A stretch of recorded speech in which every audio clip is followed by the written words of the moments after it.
اسلام سے قبل، آقا کی شریعت سے قبل، نبوت سے قبل حوا کی بیٹی کی عرب کی سرزمین پہ حالت کیا ہوا کرتی تھی؟ سوال کرتا ہوں اس سے، عورت کو منڈی کے اندر جانوروں کی طرح بیچا جاتا تھا، فروخت کیا جاتا تھا، بولیاں لگتی تھی، بولیوں کے اندر اس کی جسم فروشی کی جاتی تھی۔ سوال کرتا ہوں، اس کی پیدائش کو، اس کا دنیا کے اندر سانس لینا منحوس سمجھا جاتا تھا، برا سمجھا جاتا تھا، باپ اسے داغ اور دبا سمجھا کرتا تھا، اور یہ زندہ دفن کر دی جاتی تھی، اور مرد جو چاہتا تھا وہ کرتا تھا، بغیر نکاح کے عورتوں کو اپنے گھر میں رکھا کرتا تھا، ناجائز طریقے سے عزتوں کو پامال کیا جاتا تھا، عزتوں سے کھیلا جاتا تھا، دامنوں کو داغدار کیا جاتا تھا، اور آنچل سے نرم دوشیزاؤں کی عزت کو بکھیرا بھی جاتا تھا، کھلواڑ بھی کیا جاتا تھا، انسان بھیڑیے کے روپ کے اندر نظر آتا تھا، رشتوں کا فرق نظر نہیں آتا تھا، اور اس عورت کی عزت کو پامال کیا جاتا تھا۔ میں بہنا سے سوال کرتا ہوں، اس نے کبھی غور کیا زندگی کتنی مشکل تھی، زندگی کتنی کٹھن تھی؟ بہن کے رشتے میں بھی تحفظ نہیں، بیوی کے رشتے میں بھی تحفظ نہیں، وراثت سے محروم کر دی جاتی تھی، حق دبا لیا جاتا تھا، خاص ایام میں الگ کر دیا جاتا تھا۔ سوال کرتا ہوں میری بہنا، آ ذرا دیکھ تاریخ کے آئینوں کو، آ دیکھ اسلام نے تجھے کتنا مقام دیا، اسلام نے تجھے کتنا عروج دیا، اسلام نے زمین سے اٹھایا، اوج ثریا پہ بلند کر دیا۔ میں سوال کرتا ہوں، ماں کی ممتا سے، بیٹی کی آبرو سے، بہن کی رحم دلی سے، عیسائیت کے اندر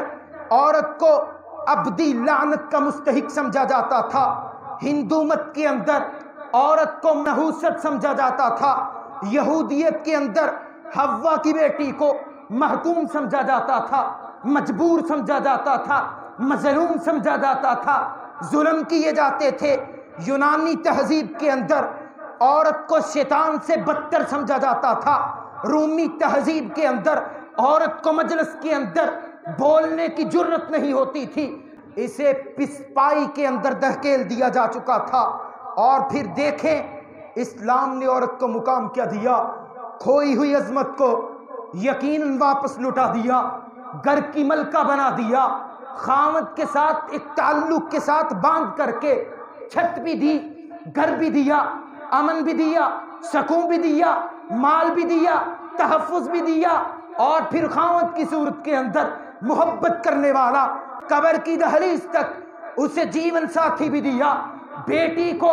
باپ کے روپ میں مسیحا بھی دیا، بیٹی کو ماں کے روپ میں ممتا بھی عطا کی، بہن کو بھائی کے روپ کے اندر آسرا بھی دیا، اور اسلام نے کیا کیا نہیں تجھے دیا۔ آ دیکھ اسلام کے ترازوؤں کو، بِأَيِّ ذَنبٍ قُتِلَتْ، تجھے نہیں پتا تھا کس گناہ کی وجہ سے قتل کر دی جاتی تھی، تو نہیں جانتی تھی زندہ درگور کر دی جاتی تھی، تو نہیں جانتی تھی عزتوں سے کھیلا جاتا تھا، تو نہیں جانتی تھی ایک باپ اپنی انگلی سے لگا کر کے ویرانوں میں جا کر کے مٹی کو کریت کے نیچے دفن کر دیا جاتا تھا۔ اور اسلام نے تجھے کیا کیا مقام دیا، بیٹی ہے پھر بھی مقام، باپ پرورش کر لے، بیٹیوں کی صحیح معنوں کے اندر آقا کی حدیث کا مصداق بن جائے، فرمایا جس نے صحیح معنوں کے اندر بیٹی کی پرورش کر لی، اور وہ آدمی اور میں آدمی کل قیامت کے دن ان دو انگلیوں کی طرح جنت میں اکٹھے ہوں گے۔ مقام دیکھیں اپنا۔ اور پھر اگر بیوی ہے کسی کی، مقام دیکھیں، دنیا کے اندر خاوند کو خوش کر دے، اس کی طرف دیکھے،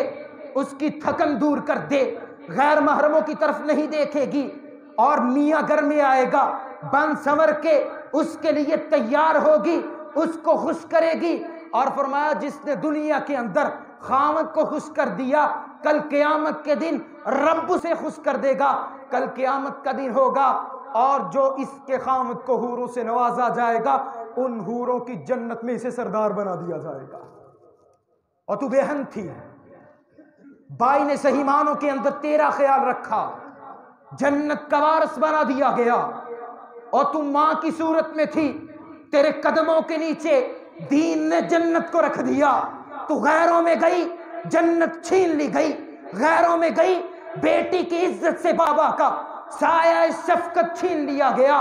غیروں میں گئی مغربی کلچر میں گئی، تمدن کو اپنایا، تہذیب کو اپنایا، ثقافت کے اندر ملتی جلتی گئی۔ رب کعبہ کی قسم ہے بائی نے بہن کے ساتھ منہ کالا کر لیا، اسلام کے اندر آئی بائی نے تیری عزتوں کا تحفظ کیا۔